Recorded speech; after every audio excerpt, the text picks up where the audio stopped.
आज इस वीडियो में हम बात करेंगे क्यों भाजपा हर बार नैरेटिव बनाने में फेल हो जाती है। भाजपा ने चुनाव से पहले कर्पूरी ठाकुर और चौधरी चरण सिंह को सम्मानित किया पद्म पुरस्कार से, जिससे आपका कोई संबंध नहीं है और ना जिससे कोई आपको फायदा हुआ है।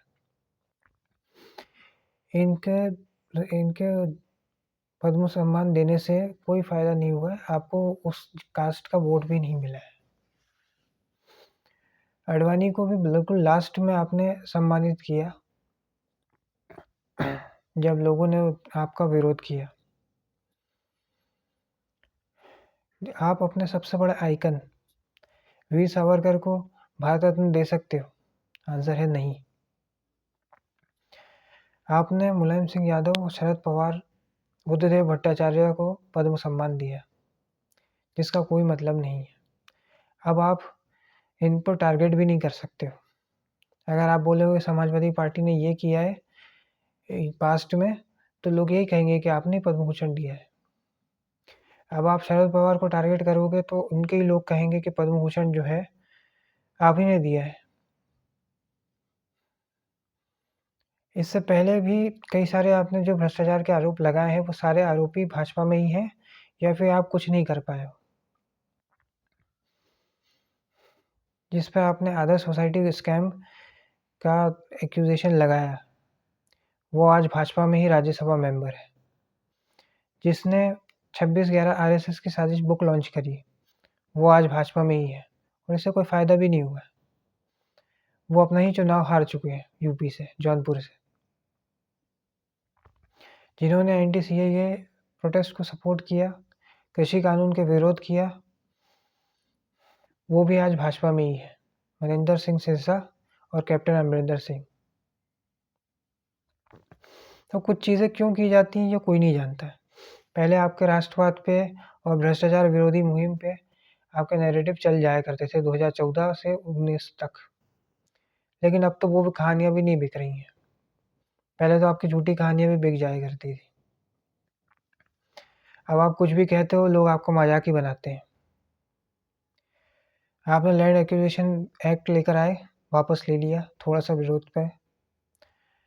आप सीएए लेकर आए, थोड़ा सा विरोध हुआ, आप लागू ही नहीं कर पाए। उसके बाद आप कृषि कानून लेकर आए, आप नैरेटिव बना ही नहीं पाए कि वो अच्छा है या ख़राब है, वो आपने वापस ले लिया। अब जनता में संदेश ये गया कि उसमें कुछ ना कुछ कमी थी, इसीलिए आपको वापस लेना पड़ा। तो यहाँ भी आप नैरेटिव बनाने में फेल हो गए। रेसलर प्रोटेस्ट हुआ, आपने अपने कैंडिडेट को टिकट ही नहीं दिया, ब्रजभूषण शरण सिंह को। लोगों में नैरेटिव क्या किया, कुछ ना कुछ तो गलती करी होगी, कुछ ना कुछ तो हरासमेंट हुआ होगा, इसलिए आपने हटा दिया।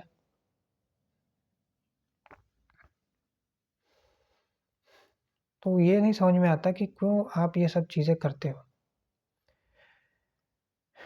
जिन्होंने आरएसएस और मोहन भागवत को टेररिस्ट प्रूफ करने की कोशिश की थी, वो भी आज भाजपा में ही है। एक बड़ा तबका जो कांग्रेसी था, वो सारे के सारे भाजपा में आ चुके हैं। आप सोच के देखिए, आपका जो कार्यकर्ता है, या यदि आप एक कार्यकर्ता होते और 20-20 साल तक आप जो है पार्टी के लिए सेवा कर रहे हो बिना किसी मतलब के, और जब टिकट देने की बारी आई तो आपकी जगह पे एक भोजपुरी एक्टर को टिकट मिल जाए, तो आपको कैसा लगेगा? यही भाजपा में हो रहा है। जितने भी 2010-12 में इन्होंने एलिगेशन लगाए थे, डीएलएफ घोटाला के, कॉमनवेल्थ घोटाले के, ऑगस्टा वेस्टलैंड के, नेशनल हेराल्ड केस के, जितनी भी ये लोग गिनती करवाते थे ए टू जेड स्कैम के, इन पे कोई भी कार्रवाई नहीं हुई है। चारा घोटाले में भी कोई कार्रवाई नहीं हो पाई है, जबकि 10 साल से सरकार आपकी है, तब भी कोई काम नहीं हुआ है। इसकी जांच करके आप दोषियों को सज़ा नहीं दिलवा पाए हो, और उल्टा आप ऐसे ही लोगों के साथ बैठ कर सरकार चला रहे हो। जिसको आपने ये महाराष्ट्र में जेल भेजा है, उसी को आपने मंत्री बना दिया है। तो इसलिए जनता के बीच में जो आपकी छवि थी भ्रष्टाचार विरोधी, चाल चरित्र चेहरा वाली, वो अब ख़त्म हो चुकी है। अब उस नैरेटिव को नहीं बेचा जा सकता। और ये बजट के बाद आप मिडिल क्लास जो आपको बहुत आँख बंद करके सपोर्ट करती थी, वो भी अब शायद नहीं करे। अगले 3 चुनावों में उसका भी आपको नुकसान उठाना पड़ सकता है। और टैक्स तो आपको लेना ही है, क्योंकि घूमना-फिरना भी है, फ़ोटो भी खिंचवाने हैं, रेडियो पे ज्ञान भी देना है, चुनाव भी लड़ना है, तो पैसा तो चाहिए। उसके बिना कैसे चलेगा? बस ये मिडिल क्लास ही है जो आपको वोट डालती है। जिस दिन ये भी आपको वोट डालना बंद कर देगी, फिर कुछ बचेगा ही नहीं, क्योंकि यही आपको बिना मतलब के वोट डालते हैं। बिना मतलब के आपकी क्लैपिंग करते हैं, चीयर चीयर करते हैं आपको। यही मास्टर हर चीज़ में अपना मास्टर स्ट्रोक ढूँढते हैं, हर ये राष्ट्रवाद के नाम पे आपको वोट डालते हैं। लेकिन अब तो राष्ट्रवाद भी नहीं बिकेगा, क्योंकि टेररिस्ट अटैक हो रहे हैं। पिछले 2 महीने में देख लीजिए, जून और जुलाई में ही कितने टेररिस्ट अटैक हुए। इतने कम समय में इतने सारे जवानों की हत्या और शहादत कभी भी नहीं हुई थी। लेकिन अब लाल आँखें नहीं दिखाई जा रही हैं। अब कुछ नहीं हो रहा है। अब घर में घुस के मारने वाली बातें नहीं की जा रही। ये 56 इंच का सीना सिर्फ़ फ़ोटो खिंचवाने के लिए काम कर रहा है, या फिर रेडियो पे ज्ञान दे रहा है, या चुनाव लड़ रहा है। जैसे स्टूडेंट एग्ज़ाम की तैयारी में रहते हैं, वैसे ही नेता का भी है, बस चुनावी मोड में रहता है वो। बस चुनाव लड़ना है, अगर एक चुनाव हुआ, दूसरे चुनाव के लिए लड़ो, दूसरा चुनाव हुआ, तीसरे चुनाव के लिए लड़ो। कोई पॉलिसी मेकिंग नहीं, कुछ नहीं। बस चुनाव लड़ना है, चुनाव जीतना है, नगर पालिका, पंचायत से लेकर लोकसभा तक चुनाव लड़ते जाना है। और ये ज़रूरी है कि हर अवार्ड, हर चुनाव में प्रधान सेवक का होना ज़रूरी है। बाकी लोग भी तो लड़ सकते हैं। आपका 11 करोड़ कार्यकर्ता हैं, इतने सारे नेता हैं, बाकी लोगों के नाम पे भी तो चुनाव लड़े जा सकते हैं। जैसे महाराष्ट्र, हरियाणा, झारखंड में आपकी लीडरशिप भी तो चुनाव लड़ सकती है। हर जगह आप ही प्रचार क्यों करते हो?